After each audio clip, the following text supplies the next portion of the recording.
Good morning students असी हुण तक रेशोज़ दे डिफरेंट टॉपिक्स जिहड़े हैगे आ वो कीते आ जिहदे विच असी current ratios liquidity ratios profitability ratios and solvency ratios अलग अलग सम्स दे विच कैलकुलेट कीतियां।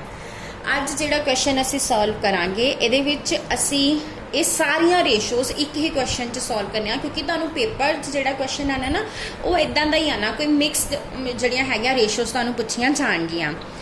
और ये अज दा मेरा इस चैप्टर का लास्ट लैक्चर आ क्योंकि आई थिंक मैं तुहानूं हर तरह का टॉपिक भी कवर करवा दिता आ। कल असी नवा चैप्टर जिहड़ा हैगा स्टार्ट करांगे। हुण पहलां कर लैंदे आ क्वेश्चन नंबर 47। इहदे विच असी liquidity ratios, solvency ratios and profitability ratios तीनों कैलकुलेट करनियां आ। सब तो पहलां कैलकुलेट करांगे liquidity ratio. Students liquidity ratios दे विच असी सब तो पहलां कैलकुलेट कीती सी करंट रेशो। अज तुहाडी सारियां रेशोज़ रिवाइज भी हो जाणगियां। करंट रेशो का फॉर्मूला की सीगा? Current assets divide by current liabilities. हुण सब तो पहला करंट एसेट्स कैलकुलेट कर लो। देखो तुहानूं अब बैलेंस शीट दिती हुई आ, इहदे विच stock, debtors, investments and cash दिता होया आ। सो 12,000 का जिहड़ा हैगा तुहाडा स्टॉक आ एंड 12,000 दे ही तुहाडे डेटर्स ने एंड 4,000 दियां तुहाड़ियां इन्वेस्टमेंट्स आ एंड अगेन 12,000 का तुहाडा कैश आ। सो टोटल करके देख लो तुहाडा कितना बनदा पिया 12, 12, 24, 12, 36 ते 4, 40,000। तो तुहाडे करंट एसेट्स हैगे 40,000 दे। हुण असीं कैलकुलेट करांगे करंट लाइबिलिटीज़। इस साइड ते देखो तुहानूं करंट दित्तियां होईयां आ लाइबिलिटीज़। क्रेडिटर्स दिते आ 16,000 दे एंड उस तो इलावा तुहानूं जिहड़ा हैगा आ 16,000 के क्रेडिटर्स ले लो। उस तो इलावा तुहानूं बैंक ओवरड्राफ्ट दिता होया 4,000 का एंड टैक्सेशन करंट दिती हुई है 4,000 की। ठीक है, सो करंट वाली लैनी, फ्यूचर वाली नहीं लैनी। 16, 4, 20 ते 4, 24 तुहाडियां करंट लाइबिलिटीज़ आ गई 24,000 दियां। एंड हुण फॉर्मूला लगाओ करंट रेशो का। Current assets divide by current liabilities. Current assets है 40,000 दे एंड करंट लाइबिलिटीज़ है 24,000 दियां। 40,000 में 24,000 नाल डिवाइड करांगे 1.66:1 साडा आंसर आ जाएगा। उस तो बाद आपां इहदे विच जिहड़ी रेशो कैलकुलेट कीती सी वो सीगी क्विक रेशो। क्विक रेशो च असीं लैंदे आ quick assets divide by current liabilities.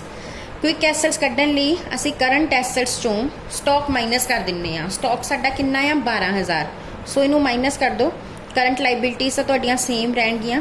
40 चो 12,000 माइनस करांगे तो साडा किन्ना आएगा 28,000। सो 28,000 डिवाइड बाय 24,000 और इनू सॉल्व करांगे तो तुहाडा आंसर आ जाएगा 1.167:1। उस तो बाद तीसरी रेशो जिहड़ी इहदी सीगी वो सी absolute liquid ratio. Absolute liquid ratio इहदा फॉर्मूला एब्सोल्यूट लिक्विड एसेट्स हुंदा आ। हुण स्टूडेंट्स एब्सोल्यूट लिक्विड एसेट्स विच असी कैश लैंदे आ एंड उस तो इलावा कोई शॉर्ट टर्म मार्केटेबल सिक्योरिटीज़ आ वो लैंदे आ। कैश हैगा 12,000 का एंड शॉर्ट टर्म इन्वेस्टमेंट हैगी 4,000 की। सो 12,000 का कैश लेना, 4,000 की इन्वेस्टमेंट लैनी तो करंट लाइबिलिटीज़ तो सेम रहणगियां 24,000। सो ये तुहाडा आ जाएगा 16,000 डिवाइड बाय 24,000। इनू सॉल्व करांगे आंसर आएगा 0.66:1। सो ये सारियां हो गई लिक्विडिटी रेशोज़। दूसरे नंबर पर कैलकुलेट करनियां आ सॉल्वेंसी रेशोज़।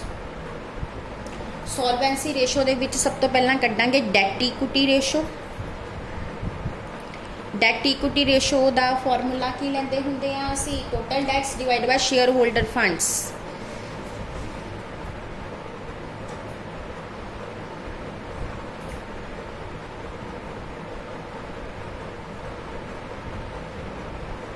सब तो पहला डेट्स।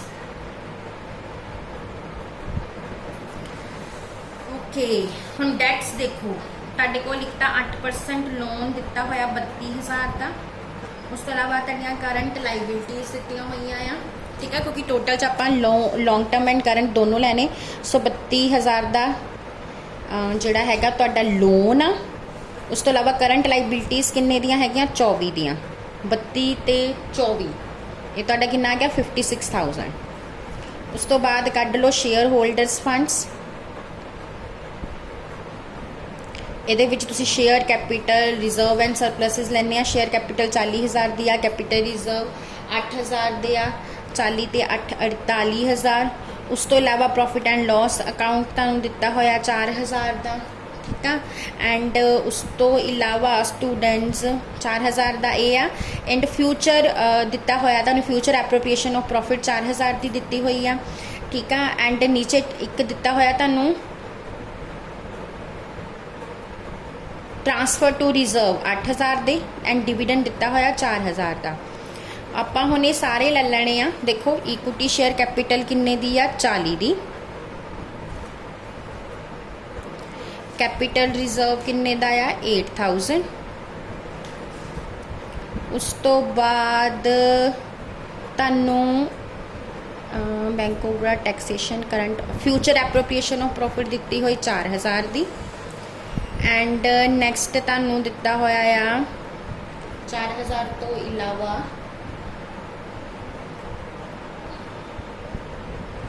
ਤੁਹਾਨੂੰ 12,000 ਦਾ ਜਿਹੜਾ ਦਿੱਤਾ ਹੋਇਆ ਆ ਪ੍ਰੋਫਿਟ ਆਫਟਰ ਟੈਕਸ ਦਿੱਤਾ ਹੋਇਆ, ਇਹ ਲੈ ਲਓ। ਸੋ ਤੁਹਾਡਾ ਟੋਟਲ ਕਿੰਨਾ ਬਣ ਗਿਆ 40 ਤੇ 8 48 4 52 10 62 ਤੇ 4 62 ਤੇ 2 64,000 बन गया। सो फॉर्मूला लगा दो हम 56,000 इक्विटी आ सॉरी डेट आ, इक्विटी किन्ने दी 64 दी, 56,000 डिवाइड बाय 64,000 आंसर आ जाएगा 0.87:1। उस तो बाद जिहड़ी दूसरी रेशो असी कट्टांगे वो हैगी प्रोपराइटरी रेशो। प्रोपराइटरी रेशो का फॉर्मूला की हुंदा share holder funds divide by total assets, यही फॉर्मूला असी यूज़ करते हैं।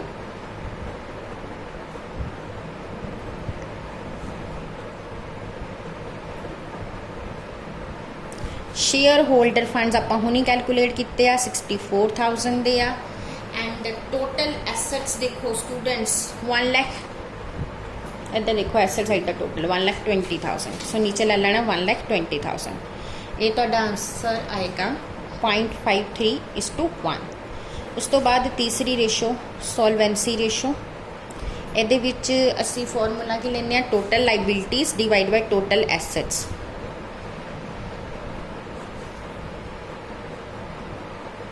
टोटल लाइबिलिटीज़ आपां हुणी कैलकुलेट कीतियां सी। टोटल डेट कढ़िया 56,000 दे 56,000 एंड टोटल एसेट्स हैगे आ 1,20,000। ये तुसी सॉल्व करो तो आंसर आएगा 0.47:1 का।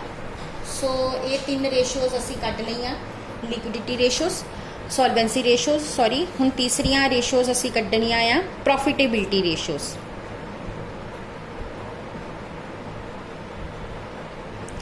प्रॉफिटेबिलिटी रेशोज़ स्टूडेंट्स आपां किहड़ियां कड्डांगे। सब तो पहला कड्ढदे आ नैट प्रॉफिट रेशो। जिस तरह की इन्फॉर्मेशन अवेलेबल है स्टूडेंट्स उही रेशोज़ निकल गया। हुण साडे कोल ट्रेडिंग एंड P&L तो है नहीं, सो ग्रॉस प्रॉफिट नहीं रेशो नहीं निकल सकती, ऑपरेटिंग रेशोज़ नहीं निकल सकते। आपां नैट प्रॉफिट रेशो कढ सकते हैं। नैट प्रॉफिट जिहड़ा है वो कितना दिता होया, इत्थे दिता होया सीगा तुहानूं नैट प्रॉफिट टोटल हैगा 24,000 का। सो तुसी 24,000 उपर ले लेना एंड सेल नीचे दिती है तुहानूं 2,40,000 की डिवाइड बाय 2,40,000 मल्टीप्लाई बाय 100। ये तुहाडी 10% आ जाएगी नैट प्रॉफिट रेशो। इस तो इलावा असी कैलकुलेट कर सकते हैं return on share holders funds. ਇਹਦਾ ਫਾਰਮੂਲਾ ਕੀ ਹੁੰਦਾ net profit after interest and tax divide by share holders funds multiply by 100। हुण नैट प्रॉफिट तुहानूं बिफोर तां दिता होया 24,000 का, बट ट्रांसफर टू रिजर्व्स वगैरह तो ये माइनस नहीं होने, पर आप ये इंटरस्ट तो टैक्स माइनस करना है। इस क्वेश्चन च सानू इंटरस्ट और टैक्स बारे भी कोई इन्फॉर्मेशन नहीं हैगी क्योंकि ये profit after interest and tax ही आ। सो क्योंकि आफ्टर इंटरस्ट एंड टैक्स आ 24,000 सो यही ले लेना तुसी। और शेयर होल्डर फंड्स आपां कैलकुलेट किते सीगे, साडे आए सी 64,000 दे मल्टीप्लाई बाय 100, ये साडा आ जाएगा 37.5%। उस तो बाद तीसरी रेशो जिहड़ी असीं कैलकुलेट कर सकते हैं वो हैगी आ रिटर्न ऑन इक्विटी। इहदे विच भी असीं profit after interest and tax लेना है।